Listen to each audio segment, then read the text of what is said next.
حضرت پیر مہر علی شاہ گولو کا روحانی بیان 3-4 منٹ۔ ناظرین کرام، آج ہم بصغیر کے عظیم عاشق رسول علم و عمل کے پیکر حضرت پیر مہر علی شاہ گولو کا تذکرہ سنیں گے۔ حضرت پیر مہر علی شاہ 14 اپریل 1859 کو گولہ شریف میں پیدا ہوئے۔ بچپن ہی سے آپ کی طبیعت عبادت، علم اور تقوی کی طرف مائل تھی۔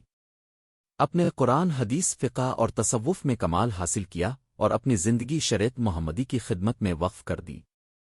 حضرت پیر مہر علی شاہ عشق رسول کا جیتا جاگتا نمونہ تھے۔ آپ فرمایا کرتے تھے، جس دل میں عشق مصطفیٰ نہیں وہ دل زندہ نہیں۔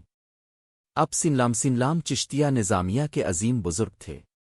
آپ کی مجلس میں بیٹھنے والا دنیا کی محبت سے نکل کر اللہ کی محبت کی طرف آ جاتا تھا۔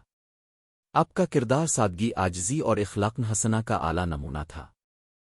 فتنون قادیانیت کے دور میں حضرت پیر مہر علی شاہ نے ختم نبوت کا علم بلند کیا۔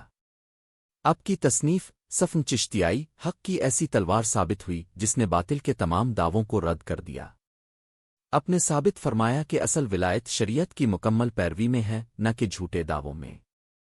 11 مئی 1937 کو آپ اس دان فانی سے رخصت ہوئے، مگر آج بھی گولہ شریف سے فیض و برکت کے چراغ روشن ہیں۔ لاکھوں دل آج بھی آپ کے ذکر سے منور ہوتے ہیں۔ اللہ تعالی ہمیں اولیاء اللہ کی محبت، ادب اور ان کے نقش قدم پر چلنے کی توفیق عطا فرمائے۔ آمین۔